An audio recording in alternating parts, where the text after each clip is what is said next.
Hey friends, quick chat today, although I'm not usually quick, so we'll see how long this gets. About homeschooling schedules and how long you should homeschool, and like year round or 10 months a year or 6 months a year or 4 days a week or 5 days a week. And I'm gonna tell you what we do, and I'm gonna encourage you to find your own schedule that works for you. In our family, we live in a climate where 6 months a year, there's snow on the ground. It's cold. Our first frost in the fall is usually about September, and our last frost is end of May, early June. We have a short growing season, and when it's nice out, we want to be outside because there's days in winter where it's minus 35 Celsius. We don't want to be outside in minus 35 Celsius. We're like doing the animals, coming right back in. Those are the days when you get schoolwork done.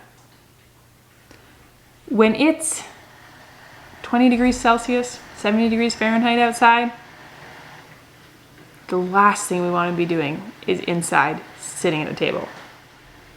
So what we've done for the last couple of years, 2 years, 3 years, for sure 2 years, is that we start school early October, and we do school 4 days a week. We only take breaks when Marius takes break. It doesn't matter, like if he has Christmas holidays or if he's off, we don't do schoolwork. But normal school holidays and all those sort of things that other kids are taking, we don't take those. We do 4 days a week, allowing 1 day where is our town day, because on town day, the last thing we want to do is schoolwork because we live an hour round trip from town, and by the time we get all the animal chores done and a quick tidy and head to town and do all the crazy things and then come home, it's a long day and we're not into it. So we go from October 1st to middle-ish December, at which point Marius has a couple weeks off over Christmas, and then we start up again when he goes back to work in January, and we go till the end of April. There's almost always a week or 2 or 3 within that chunk of time when I'm sick, they're sick, someone's sick, school doesn't happen, that's okay. When I say school, I mean sitting at the table with books. My kids are learning every minute of every day. It's 5:40 on Saturday afternoon. And you know what? They're learning right now. Marius took them all out to our pond, and they're gonna be catching frogs and looking at what's growing and having fun out there. They're learning every minute they're awake. School work is what I refer to as book work. Come the end of April, all of a sudden, spring is here. And it's magical. And where we live, the days are long. Right now, it's May 29th or May 30th. Is there 30 or 31 days in May? That's a good question. Should I be teaching school? Right now, there is working light. Like you could be working outside from 4:30 in the morning until 10:30 at night. And it'll get longer. We'll get another hour or so. We have amazing, magnificently long days. And we make the most of that. We adore those long days. Because in winter, there's days where it doesn't get light till like 8:39. And it's like dark at 4, and you feel like you're, where's my daylight? Where's my daylight? So those are the days when we take advantage of doing book work. Now, depending on where you live, you might have a mandatory amount of days that you have to do schoolwork, or mandatory amount of hours, or you're reporting, or this and that.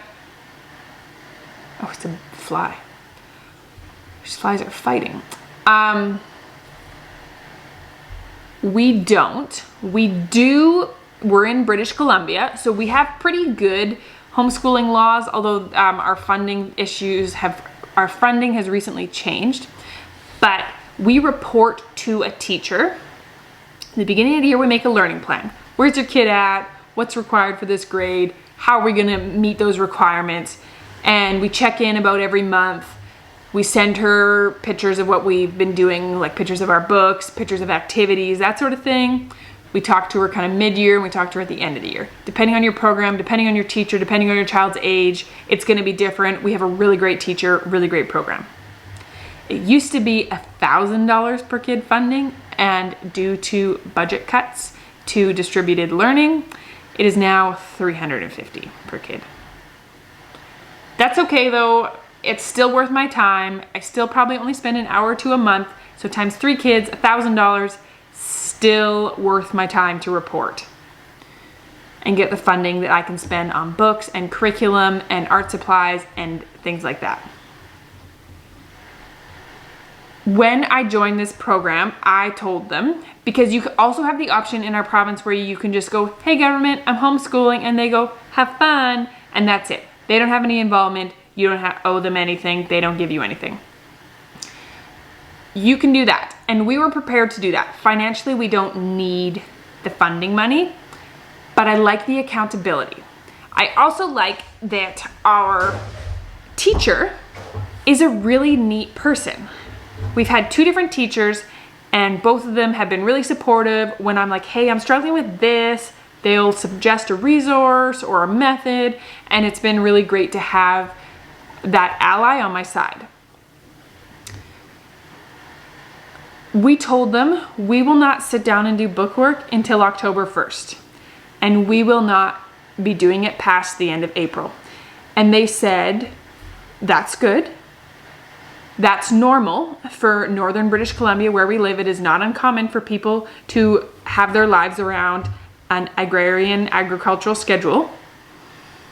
As long as you can send us pictures of your kids doing things like they're not just sitting in front of a screen all day. Can you show us them digging potatoes and canning and putting up harvests and playing outside? And heck, I even send them pictures of them picking rocks because we're looking at different rocks, and this is a neat rock, and we always find some sort of neat bird nest or mouse nest or spider while we're rock picking.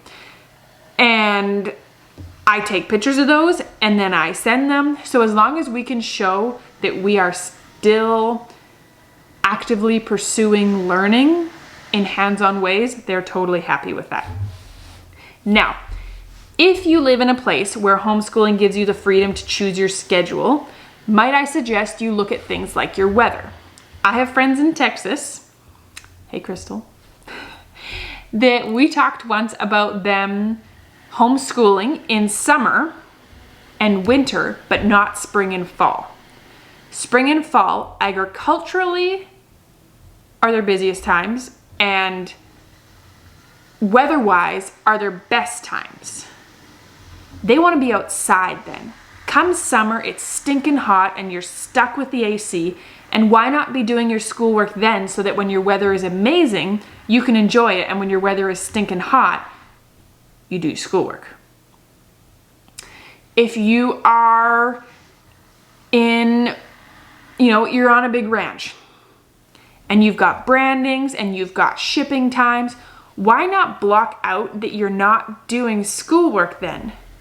Make life easier on yourself. You're homeschooling because you want the freedom to teach your children and you want the freedom to choose your child's education. So why not choose the schedule? Why do we have to follow a standard school schedule? It doesn't make sense to me. Some people school year round and that works great for them. I need a break. I don't want to school year round. Doesn't work for me. I think it's really good to know 2 things when you begin homeschooling. Number 1, why are you homeschooling? And number 2, what was number 2? All right. Number 2 is know that the first few years you're going to feel like you're failing, you're messing up your kids. Why are you even doing this? What a horrible idea. Just know it takes a few years to hit your stride.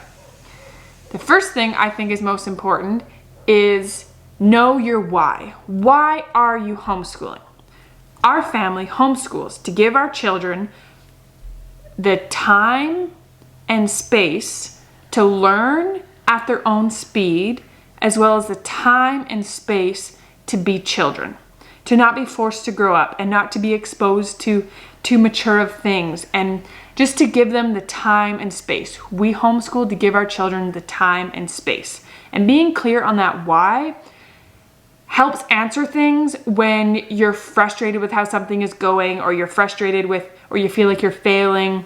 You can repeat that why to yourself. Why am I doing this? You know, if I'm thinking, oh wow, Hamish isn't reading yet. He's 7, he's not reading yet. Okay, Kate, why are you homeschooling? You're homeschooling to give your children the time and space they need to learn at their own pace. Okay, we will support him, we will encourage him, and he's learning. He's just doing it at his own pace, and that's okay. I highly encourage you to look at your year. Are you having a baby this year? Plan it. If you're having a baby in October, well, maybe you're going to school all the way to September and then take a break till January. What are you going to do? You can make it work for your family.